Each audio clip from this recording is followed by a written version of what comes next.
Ever since I was a child, I've always had a fear of dolls. Some may call it irrational, but I didn't care.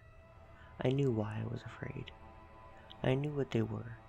Stitched on button eyes with sewn mouths, porcelain painted faces with glossy eyes. They had eyes that blinked and wandered, mouths that spoke and responded, ears that listened, and they reacted to the sound of a known voice or a familiar name. It's a cold night tonight, downright freezing, honestly. I could blame my inability to sleep as of late on the weather, but I know that would just be a lie. I can't sleep because of her, or well, it would be a better term, but I never use it to refer to her. She always seemed more human than doll. I know dolls don't have genders, and then again, dolls aren't supposed to be living, but they are. This one is anyway, and has been ever since I can remember.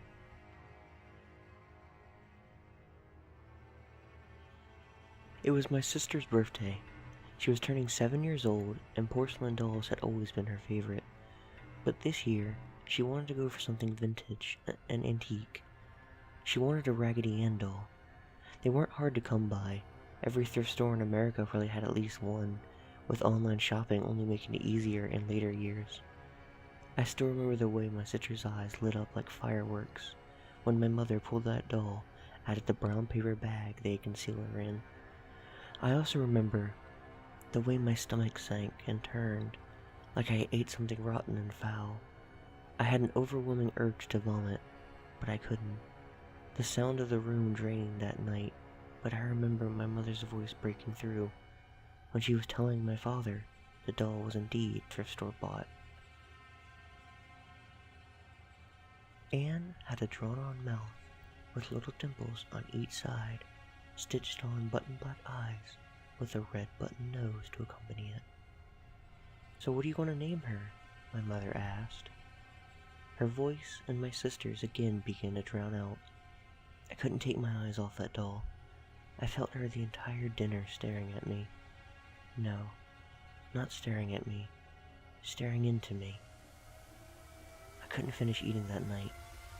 I pushed my plate away, took a sip of my drink, and left, isolating myself to my room.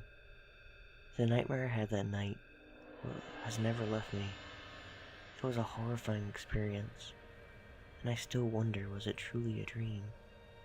I was in bed, my eyes open, and the moonlight shining into my room from my window.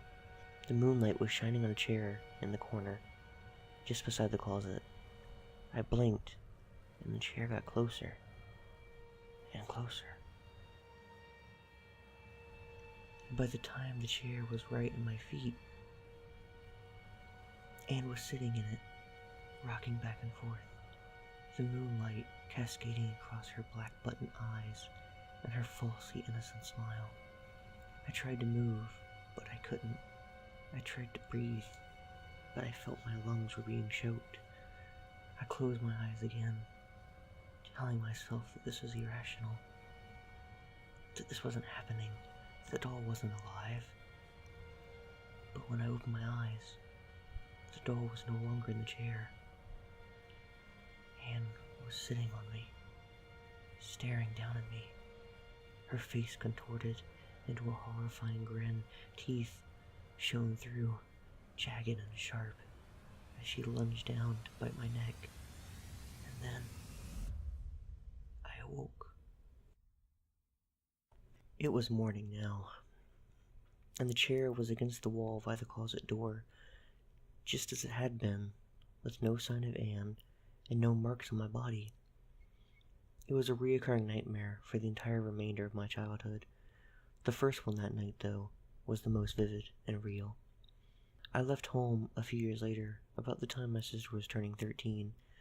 Anne had been placed in our attic a year prior, but the nightmares, they still occurred. I live alone now. A small place, but usually cozy. I guess you can say I've moved on. The nightmares are no longer constant, and I was feeling better. That was until a few nights ago. The nightmares came back more vivid than ever. I'm afraid now that if I sleep, my question of whether or not the dream truly is a dream will be answered, and I'll be dead. Walking out of my bedroom, I go to the bathroom adjacent to my room, and I flick on the light. The door was cracked open and the light dimly lit up the hallway too. I pause, looking at myself in the mirror. I was exhausted. I looked like it too. I fill up a glass sitting next to the sink with water and drink it. I grip the bathroom countertop with my hands, staring at the floor as I try to calm myself down. I look back up, and out of the corner of the mirror, I see something scurry past the bathroom door. I jump back in surprise, assuming someone had broken into the apartment. I lived in one of the nicest neighborhoods in the city, though a break-in was very uncommon here. I walk towards the door, reaching out for the handle, but I pause.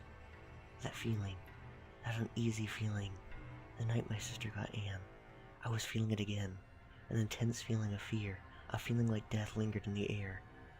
I slowly wrapped my hand around the bronze-colored doorknob to my bathroom, pulling it open. My bedroom door was half open.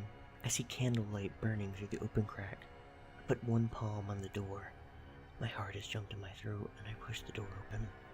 There on the bed is Anne, dirty and tattered. One button that was her eyes missing, and the stitching on her arm is ripped. She has a note folded and lying against her body. I crept over to her, my legs feeling like jelly, and I knew any second I would surely fall.